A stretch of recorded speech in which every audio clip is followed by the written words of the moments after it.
All right, welcome back to the Inimitable Black Woman. I am Donna, your host. The Inimitable Black Woman is basically a space for Black women to tell their stories, a space where they hopefully and always, not even hopefully, they always feel seen, loved, valued, and heard because I value them, I see them, and I hear them. And we are very nuanced, we are very different. So this platform is tell your story because telling your story here, I believe, is a part of us taking care of ourselves and ultimately creating space for ourselves and taking care of our mental health. So that is what the Animal Black Woman is. I am happy to have a guest today. Jasmine, say hello. Hello, hello. I'm so happy to be here. Yeah, how are you feeling today? Feeling amazing, feeling really good. I mean, I am a little congested, but outside of that, I feel really at peace. I'm ending the year feeling so good. And I think when you've had a moment in the year where you felt the complete opposite, at least for me, it makes me so much more grateful to be in this space because I can recall that low not too long ago. So I'm in a very, very grateful space, peaceful, just content and optimistic. I'm really looking forward to a lot. I'm gonna do my intro for you that I received. Jasmine is a soulful songbird who is here not only to talk to us about her life, but also her latest project, Intermission, a conceptual album shot entirely in the scenic Pacific Northwest. I saw it, it's gorgeous. Thank Centers you. on, yes, beautiful. Beautiful. We'll talk about it more. It Okay. centers on universal themes of self-acceptance, mental health, love, heartbreak, and healing. Very beautiful project. We're gonna talk about that more. So, like, first, we're going to get into kind of some things about you. First of all, how do you racially identify? As a Black woman. There we go. Sometimes it's that simple, but sometimes it's not. Yeah, no, exactly. I racially identify as a Black woman.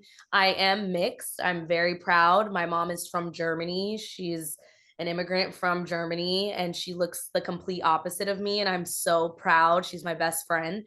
But my experience in this world is as a Black woman. Hello. So, tell us a story of when you realized you were Black.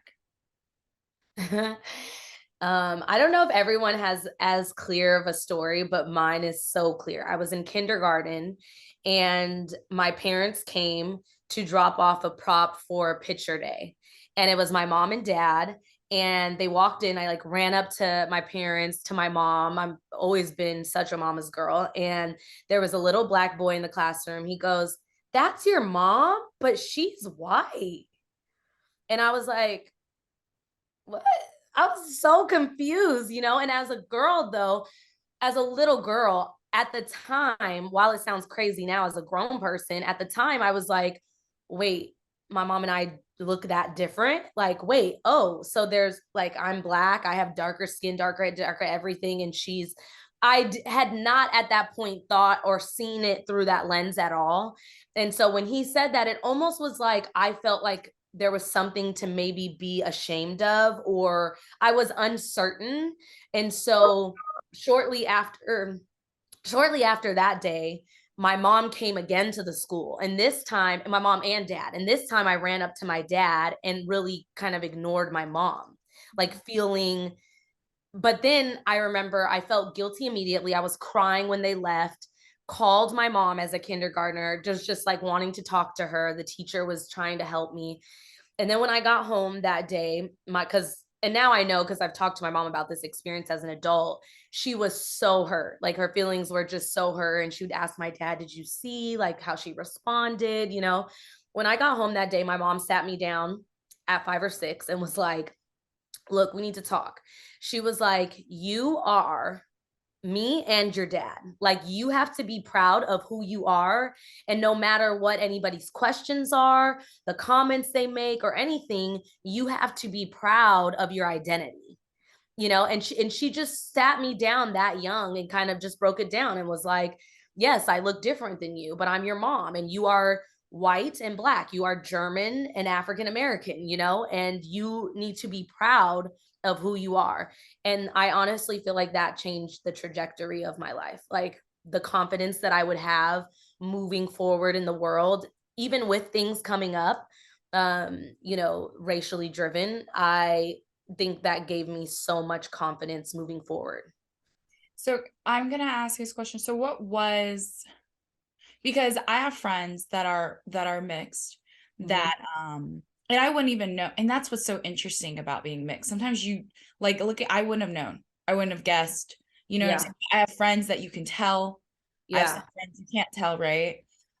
For you, how has like it been coming to identity, like I identify as black? Because I still have friends who maybe you can tell, maybe you can't, who refuse to just say they're black, which is their decision. Yeah. Right. You know, I think it naturally just happened. It wasn't like one day I woke up and I was like, I'm black. My skin color, I mean, I look light right now. I'm like looking in the camera. But I was never white. I was always brown.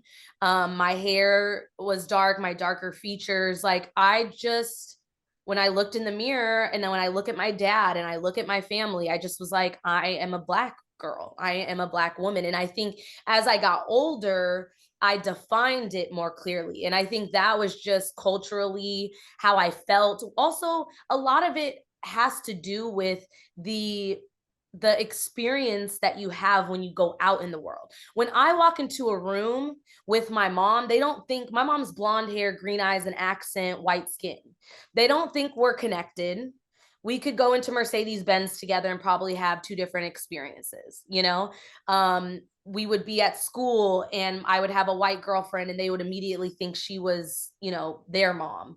And I remember getting so defensive when I was younger and I'd be like, no, that's my mom, and it's just I think having a lot of those experiences, being in classrooms, I was a military brat. So going into classrooms that were very diverse. And then when I moved off base, I immediately realized that I was the only black girl in my classes. And that was seventh grade. So as I'm having more and more experiences like that, I think I just naturally was like, yeah, I have a different experience in this world, in corporate America now, in school, everywhere I walk, it's just different than a white woman. I don't look like a white woman. And I think for me, it's that simple. It's just, but then also I think, I mean, and I also always explain this, which this is another level of this conversation, but my mom is a German white woman. So culturally, I grew up in a very German household, which is very different than white American culture. So I've always been very proud of that. And I think I've also been able to navigate, I mean, conversations. I'm extremely vocal about, just social justice, politics, all those things. And I've always just realized that Black and brown people were those that were underrepresented, underserved, just treated treated unfairly across the board, So yeah, I think it just naturally came up. And then a lot of my girlfriends, I mean, I have friends from all different backgrounds, and I've always been like that. I think because of my mixed, because I'm mixed, but also growing up on military bases where there are so many different people from different backgrounds. So I've always been very comfortable with that. But I think there also was just like a cultural, there's this camaraderie. Am I saying the word right? Yeah, camaraderie. Yeah, right. Camaraderie. Okay. Because I will mess up a good word. Oh, me too. But Just there's cook this through it. That's what I do. yeah, Like you there's so this hard like today. okay, like Yeah. I'm on the phone all the time and we're always giggling, like my friends and we're like, did we say this? Am I saying it right? So I think there was just this natural, like we were magnets and came together. And so when you look, I had an aunt growing up that would always be like, oh, your friends are black, and kind of like made it a thing. Um, and multiple people I think in life would bring it up or something. And that's not white family members, like brown and black, family members. And I just was like, yeah, they are. But it just happened that way, and I think it's again because of cultural similarities and being able to just connect on a different level when you have those similarities. So it was pretty apparent to me, and like I was able to confidently identify as that pretty early. One thing I will say is that I do think there probably was a time when I was younger that I maybe felt like I felt bad if I just completely said like, "Oh, I'm a Black woman," as if it meant that I wasn't proud of my white side, my German, beautiful, amazing mother. And then as I got older and realized, I'm like, no, that's not what it is. It's about my experience in this world, you know. And then we can talk about privileges, being light skinned, having a particular right. All of those things come into the conversation as well. But when it comes to my race identity, it was just like, okay, I can confidently say that it is Black, and that has nothing to do with me not being proud of my full background. That's really good. It's a really good answer. You're really good at this. So, in your childhood, who was your crush? Who was your childhood crush? Oh, like celebrity wise, right? Oh, yes, because I'm not gonna know Michael. Yeah, okay, I'm not good. gonna know. I'm not I was like, gonna I don't even remember them. I'm like Mariah, I don't know him. I don't know him. Um, my okay, AJ from Backstreet Boys. say yes. Wait. Okay, goatee. Yes. Say He yes. was like, I felt like he had so much swag back then, you That know? was like giving man. Yeah, I loved him. I definitely had a thing for Justin. Oh yeah. Yeah. Although I was at one point like more of a JC girl. Yes. I feel like that's the battle for the NSYNC Yeah, fan. I think because I think JC needs to get his flowers. he needs all his flowers. Yeah, I Like agree. what? When Yeah. he did that song, Bring It All to Me. Oh, I know. That was like all the, I hate saying this, but it's like the black girl dream. Like, oh, okay, he's down a little bit. Like, okay. Exactly. Are you feeling my Tim's, my baggy jeans, Yeah. my My thug stomach appeal? feels- Like yeah. that's so problematic now. But like I back mean, then it was like Casey definitely didn't have thug appeal, but at I all. loved it. Okay, we loved it. We I were loved sold. it. We Yeah. were sold. I was Um, so and then of like Little Romeo, I had a thing for Little Romeo. I had a thing for Little Bow Wow. I like went through my stages where I would have one and then I'm like, I'm done. And then the next. So and then T.I. T.I. I was a teenager and I had this was during like No, don't get me wrong. T.I. it, during Atlanta. yes, yes. Yeah.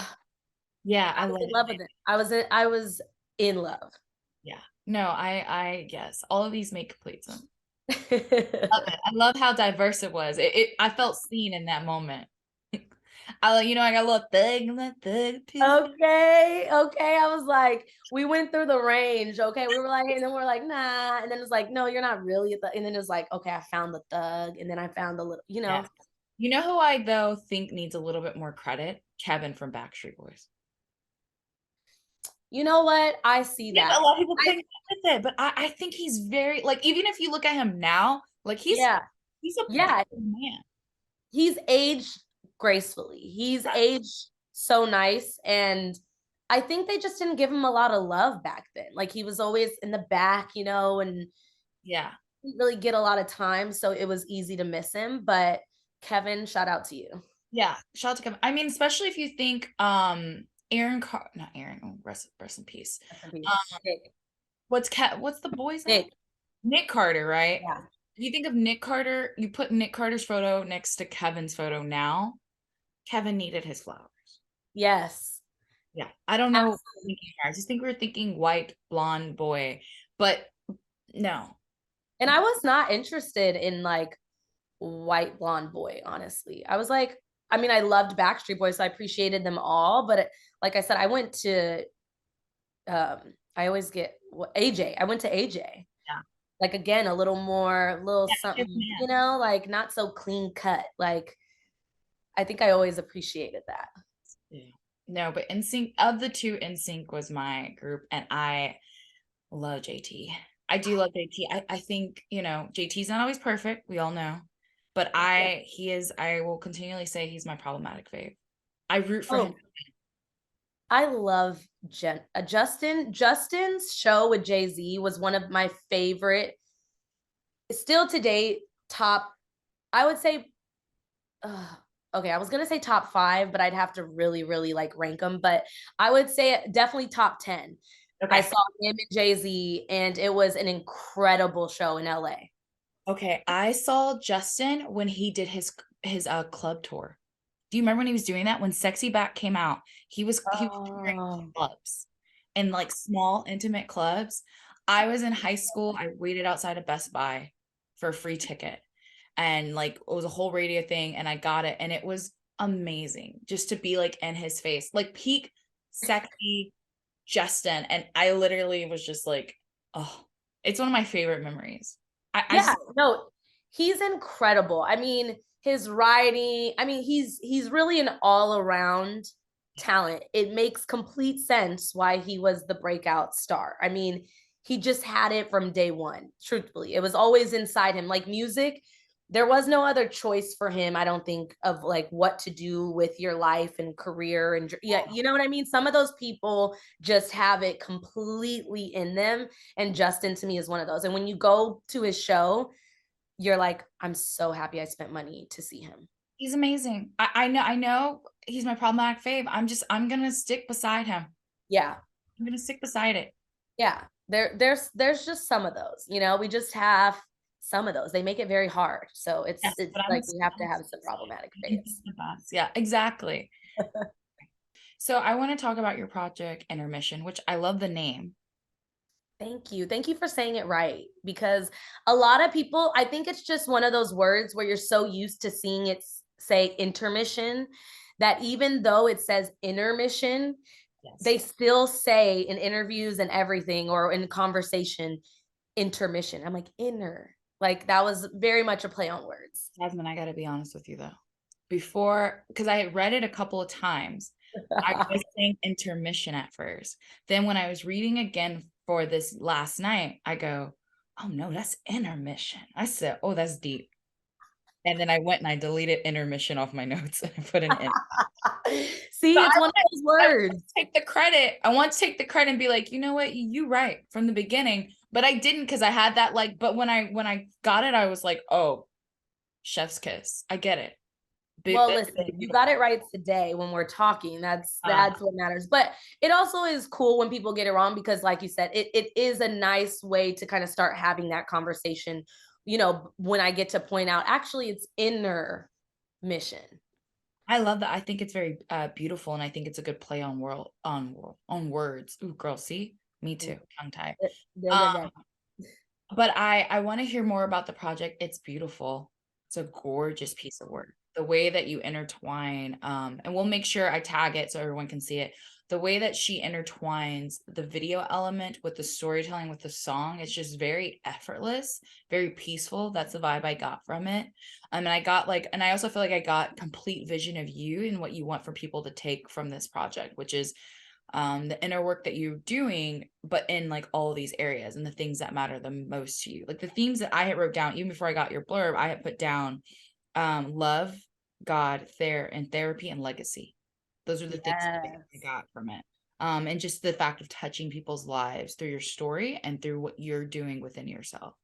Um, so I would love to just hear more about why this project, what is it that you want people to get from it, and what does it mean to you and what you're doing? Yeah. So this project, it honestly, the title of the project came together after we gave ourselves the freedom to create the music. And then it all happened so divinely, the timing of it, finishing it right when the pandemic started, and then recording the visual, coming up with the visual concept while we're in a pandemic, going back home to Washington State was very symbolic. That was not in the plans. Like everything just kind of came together with this project, I think, in an absolute godly way. This project to me is really about being human. Mhm. And I really feel like I hope and pray that part of my purpose is to help people feel seen and heard. And I want to be a human who is transparent and kind of helps knock out these misconceptions. I think we can look at a person, look at their Instagram feed, look at even the project in its final, you know, stages and assume assume so much about that person in their journey and lack so many important pieces. And so this project, I wanted to take the vulnerability to another level. I wanted to get creative with writing. Release is about anxiety. I say, I need a release. Can you be that for me? You know, like that's the first kind of official song in the documentary. And that's just really about like, sometimes my thoughts get the absolute best of me and I feel so overwhelmed. And there's a thing that it's called anxiety, and I've been diagnosed with it. And how do you live in this world and live as a dreamer and manage all these things, all these relationships, all these pieces when the mind is going a million miles per hour? What is the overall feeling that I feel? And I'm like, I feel like I just need a release. Like I just want to escape all that for a little bit, you know? And so I really just wanted to unpack more parts of my story, some of the love stories, like self love, the things that I'm learning in therapy. Um, Therapy is the greatest gift I've ever given myself. I say that all the time. And one thing, the reason why I felt like it was necessary to bring that up in this piece of work as well is because, well, one, I love our generation and those younger because we are truly, you know, destigmatizing what it means to take ownership of your mental health, of what it means to go to therapy. It's like we're proud of it. It's like a patch of honor now, you know? And I think that talking about it helps eliminate more and more of that like negative story that we've received, our generation even heard from like our parents generation and grandparents and stuff oftentimes, right? The more we talk about it, the less ooh it is, right? It's just like, oh, it's just normalized.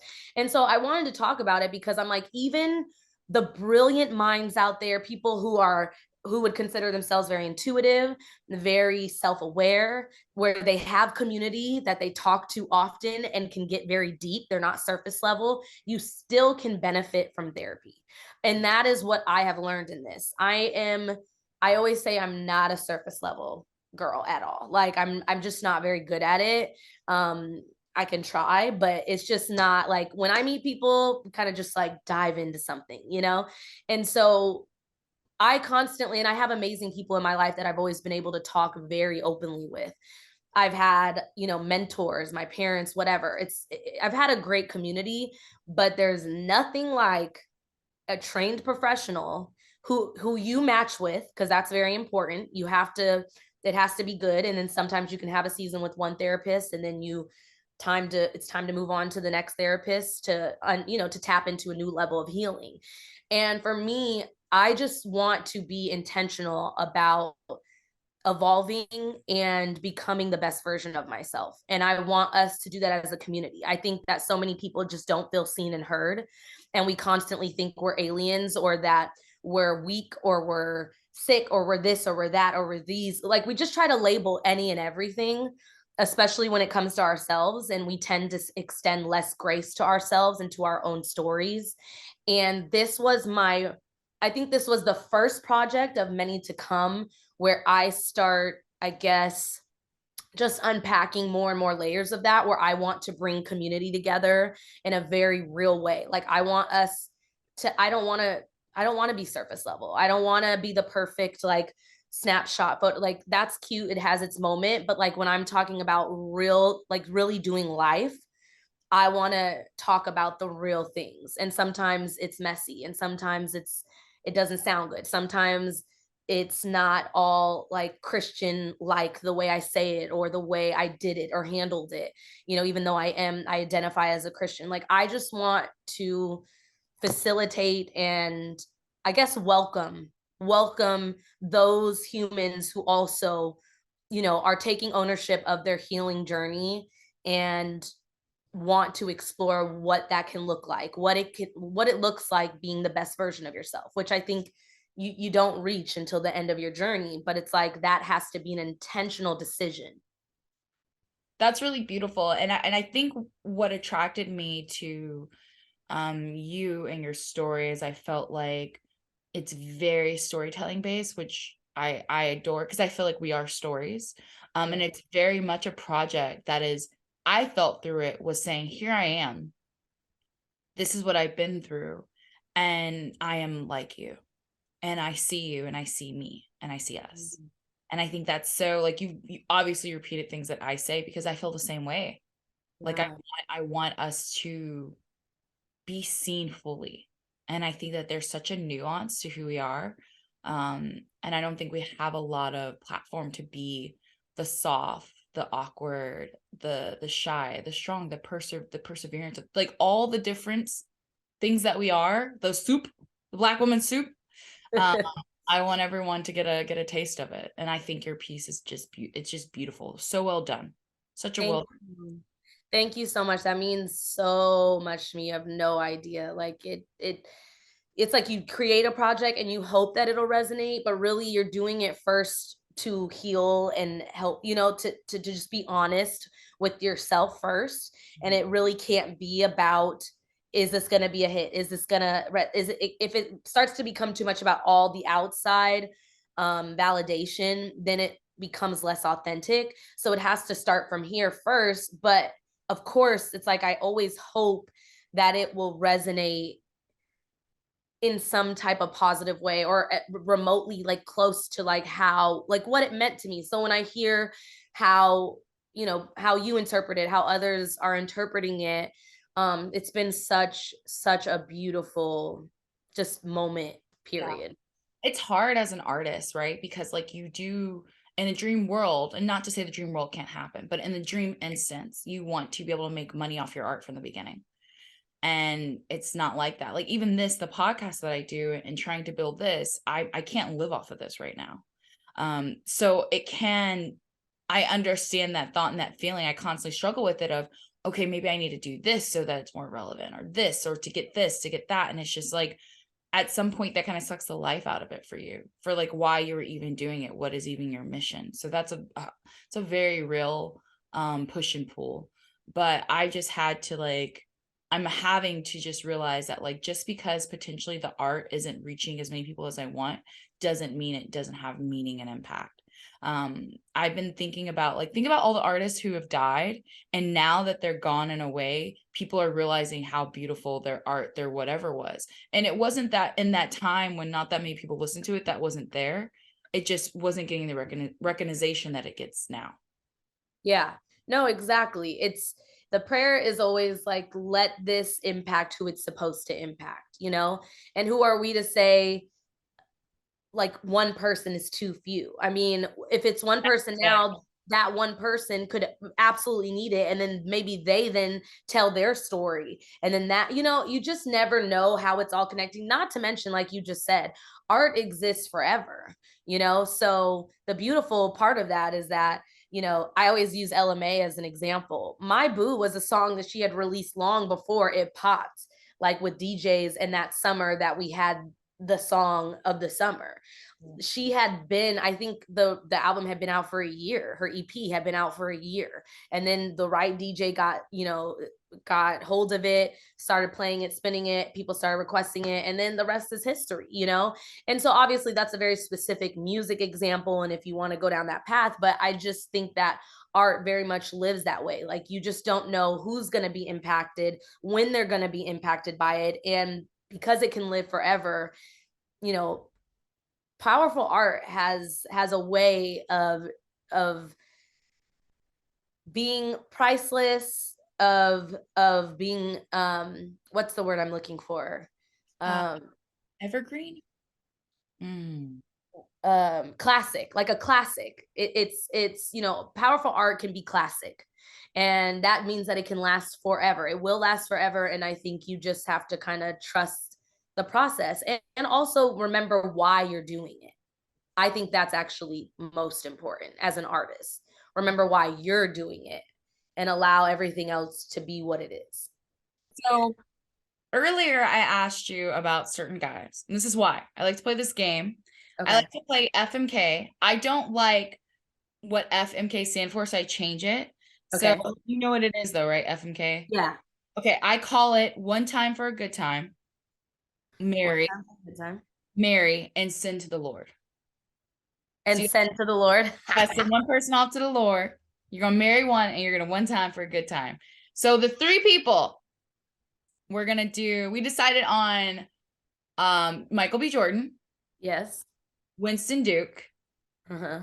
and Homeboy, the new villain for Black Panther, whose name is like Tanosh Hurat. I'm butchering it. I cannot. Are you good at pronouncing names? Let's see. I have his name. Let me look. I'm bad. His character's like No, Namor. I'm not. I'm actually not very good, but I'm gonna take a try. I shouldn't. Do it. Do it. Tenoch Hireto. Hireto?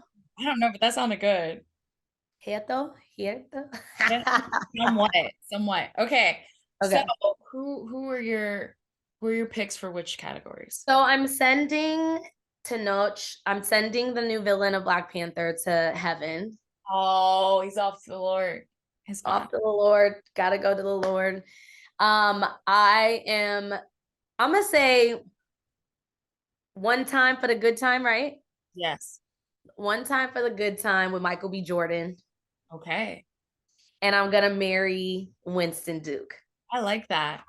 That's a sweet. That feels right. Right? It feels right. Like I can see the family portrait right now. I feel the family time.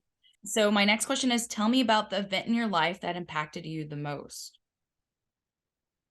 I knew I knew it was gonna have me one though. Oh man. Okay. There's so many bubbles that just popped up, but I'm gonna keep it like PG and for now, for this episode, and say genuinely, oh man, that's hard because I want part of me wants to say this move to New York that I just did in April. I mean, and I'll just say this really quickly.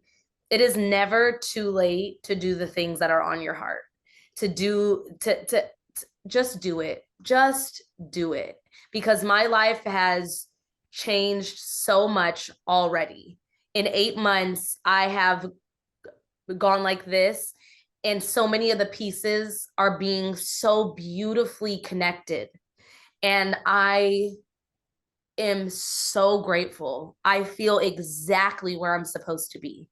And I will say with that, last week I was saying something. I said, dreams die in the comfort zone, they're birthed outside of it. And I stand by that. Like being in the comfort zone, it's cute, but really, in order to hit new and new levels, you really have to be willing to step out of your comfort zone, whatever that means for you. For me, in my life, it was time that I moved to New York. It was the furthest move of my life, far away from my community, my best friends, a lot of them, my family. I'm a West Coast girl, you know? This is the best decision. I feel I can already say, and I look forward to checking in like 5 years and then being like, so do you still believe that? I believe that New York is going to be one of the best decisions that I ever made for my life. So I will say that. And then the other one I was going to say is in college, the college I chose, University of the Pacific, going there and meeting my friends who became my family, who I was in a band with called Sugar Water Purple. That moment in my life changed me because it helped make me the performer that I grew to be. It instilled confidence in me, for songwriting, performing, singing, and really helped me find, I think, my own voice in just being everything God created me to be and being proud of it and not dimming my light because of nerves or being afraid of what people would say or how it would look, or it's just like that moment helped me step into who I really am. And I believe everything happens the way it's supposed to. And while I wish I would have known more about Spelman College, and if I would have had the education, I would have probably gone to Spelman. That's my dream. Now that I know so much, I realized that for my journey in my life, I was supposed to be at that school because of all the connections, relationships, and the growth that happened, and how that then prepared me to take the leap of faith and move to LA and start my solo career. That's good. Okay, we're gonna push this time. Okay. I like to ask you, in what spaces do you feel the most seen, heard, and valued? Oh, this question is so beautiful. Oh my. Okay, we're going there, huh? Whew. I could shed a tear on that one. People often do. Yeah, In general like on the podcast. I have a bad. all all my emotions are stirring up right now. Oh, that really makes me want to cry. Um, ooh, my mom makes me feel extremely, honestly, my family, I like hit the family jackpot. My mom, dad, and sister. But my mom is, she is just like, I don't know, like God just knew I would need a mom like her. And I got really lucky and got the mom that, I think a lot of us desire to have. Um, and she helped save me, this year. So yeah, that is who I first think of, is my mom. And um then, and of course, like my sister, my dad, I feel so seen and accepted by my family, my aunt Stacy. I really have just a beautiful family that I feel so comfortable with. But then I will also say my best friends. I have a group of best friends, some of which I call my soulmates, truly. And I feel so, so seen, so heard, so celebrated, flaws and all. Like I feel that way with them. No matter what season I'm in, when I'm at my low, low, low, low, low, and when I'm at my highest, I just genuinely have experienced sisterhood and best friendship at the highest level. And that has been one of the biggest blessings in my life. And then I would also say my therapist makes me feel like that, my current amazing therapist. And Dr. Lena Addo, shout out to her. She is just incredible. And um, music. When I'm in the studio with my producer Dre, when I'm creating and being like, I feel so free to process out loud and wildly. Like I process with so many bubbles and I switch topics all the time. And I'm such a like person. And I feel very safe being her when it comes to music. I feel like music loves me back in the purest way, in the most non-judgmental way, period. That's beautiful. Okay, okay. Girl, that question. That's a good one. Okay, here we go. So, any recommendations for people? Music, books, shops, food, items, whatever. What would you recommend to the people right now? You can even recommend yourself. Okay, listen to Intermission. Listen to my catalog of music, because Intermission is one EP. I would highly recommend watching the documentary, and I would love to hear from people, because that's what this is really about, is us connecting. But then I would also say any type of sour gummies, highly recommend. Donuts, flowers from Trader Joe's. Flowers from Trader Joe's. They're so affordable and they have such a beautiful collection, and you can make your own bouquet. Candles, set the scene right. And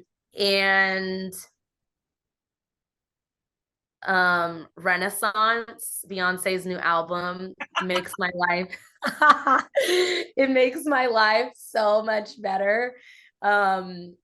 And then I would say, this is not really an object, but a thing I would recommend is go to live concerts, live shows. Go to a live show, pick one, even if it's small, intimate, and open mic. Live creative atmospheres will fuel your soul.